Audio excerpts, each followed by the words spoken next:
And everybody knows that one of the most common record album cover themes, motifs, or things is the album cover that looks like a newspaper or a publication.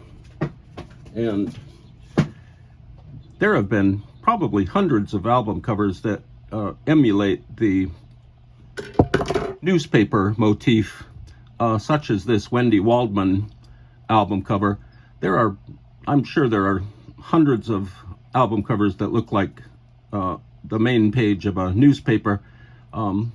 Jethro Tull did an album called Thick as a Brick that had some newspaper elements all over it, and so everybody knows about album covers that look like newspapers. But we're going to cover three of them kind of anyway, just because we're here and we're ready to go. And this is Wendy Waldman. Let me get my notes. And Wendy Waldman was born Wendy Steiner, and I believe she's still around. And she was born in Los Angeles. She was a singer, kind of a lounge singer, a cocktail bar lounge singer. And this is her album, Strange Company. It's designed under the banner National Gossip, 35 cents. It's supposed to be a newspaper, a front of a newspaper. And here's the main photograph of this album cover with Wendy Waldman. She's getting a drink from the waiter. Here's a couple of her friends, some pretend album review thing, some headlines up here. It's a little bit underdeveloped, but it for the time it was clever. I'm sure it helped her sell a few records, this cover did. And on the back, the theme kind of continues. There's some kind of funny articles, pretend fake articles, some personal ads, giant climbing strawberries, Greeks discovered America, just some kind of parody, satire, and stuff. Here's the Wendy Waldman group here at the top, and we can see it all looks like a newspaper. It's very clever, and there's Wendy Waldman up there, and her group. They're in, I don't know where they are, but it's a very nice cover. The cover would have also been nice if it had just been this photograph with a nice set of lettering. This image would have been a nice album cover on its own. And here's the inner sleeve. There's Wendy Waldman. Her friends are back here having a good time. This came out in 1978 on Warner Brothers, and we've got all of her lyrics on the back. And that's Wendy Waldman's Strange Company. Really nice, really straightforward. Next up, I picked this up at the Buffalo, New York record riot yesterday. We have some other Lily Tomlin records in our Heavenly Album Covers collection, but not this album until yesterday when I picked it up. This is also a takeoff, a parody of a publication called Modern Scream. That's the name of the album. Lily Tomlin is great. She's rarely does bad work. She's always on the ball. She's really funny when she can be, and she usually is funny. Here's Lily, some pretend headlines from this publication. It's kind of a satire on gossip magazines. The back cover has a pretend cigarette ad, but it has a blurb about this actual album itself, the Modern Scream album. The inner gatefold is a lot more interesting than the cover, really.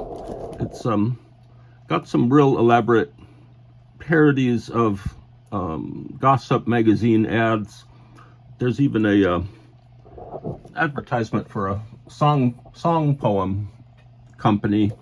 And here's Lily. She kind of foreshadows the Rolling Stones Some Girls album. She does like a wig ad here. And here's some kind of vague, big spread about who Lily is, what she's struggling with, and her movies. And she was a really big artist, a big comedian back in 1975 when this came out. She was huge. She still is. I watched one of her more recent movies. It's called 80 for Brady. It's quite a movie. I watched it on an airplane, and she somehow still managed to overcome the mediocre quality of the movie. She's actually the best part of that movie. And after that, I watched the Indiana Jones recent movie, which was also a little bit not so good. And so we moved from Lily Tomlin to another fairly well-known newspaper-style album cover by the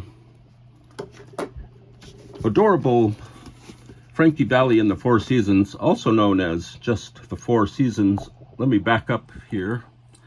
And this is an album that has all sorts of stuff going on. This is more of a complete parody of a newspaper format for an album cover.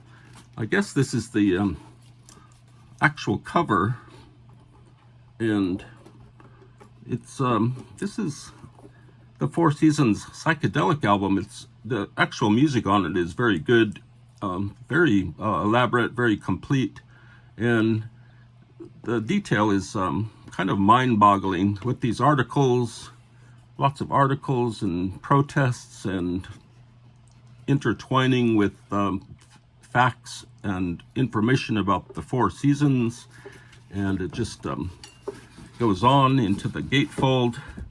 There's cartoons, advertisements, just as a parody of a newspaper. It's quite stunning. I don't know who has time in 2024 to read all this, but it's quite interesting. I don't know if it's held up culturally, the whole thing, but it's nice. It's a great effort. It's a great gatefold, and it continues again. This is all hard cardboard. They must have had complete record company support to pay for something like this. Here's more articles, a big Uncle Sam ad, more stock market statistics, parodies, funny things, articles, and it also reminds me of the John Lennon and Yoko Ono album, Some Time in New York City. It was kind of like this, almost as good as this. This beats all of the newspaper parody album covers. And the back here is the sports page, and so there's the fun cover of this album, which is called The Genuine Imitation Life Gazette. Very 60s, very psychedelic. And there are two separate little inserts that came with this. There are the Four Seasons. I think that's Frankie Valli. It's funny that they didn't use his name as the group name. Usually it's Frankie Valli and the Four Seasons, but they didn't do that. And the other thing this reminds me of is the National Lampoon newspaper parody that came out maybe 7 years after this did. That's also worth looking up and buying. And here are the Four Seasons. There are lots of photographs. There's cartoons by Skip Williamson and Jay Lynch, two very well-known underground style cartoonists. Little cartoons about the Four Seasons. And then we have a really nice satire of a supermarket ad with a lot of wordplay. Here's the Moby Grapes, Elvis Parsley, Canned Heat, the Electric Prunes, the Vanilla Fudge, and cow sills are mentioned here. This is really clever. It's very artistically nice, and I'm not sure what this last one is. Here's another insert, just humongous masses of paper in this album. This is more of a local take on the newspaper idea. Here's some theater listings, a crossword puzzle with a peace sign. This album is also related to a Frank Sinatra album called Watertown, which was co-written and produced by a Four Seasons member named Gaudio. I forgot his first name, but so musically the two albums, the Watertown Sinatra album and this Four Seasons album, are related. And there's more cartoons. You could spend 3 or 4 days just looking at all the little bits and bobs here. It's like a National Lampoon parody. And so those are our 3 fake newspaper album covers.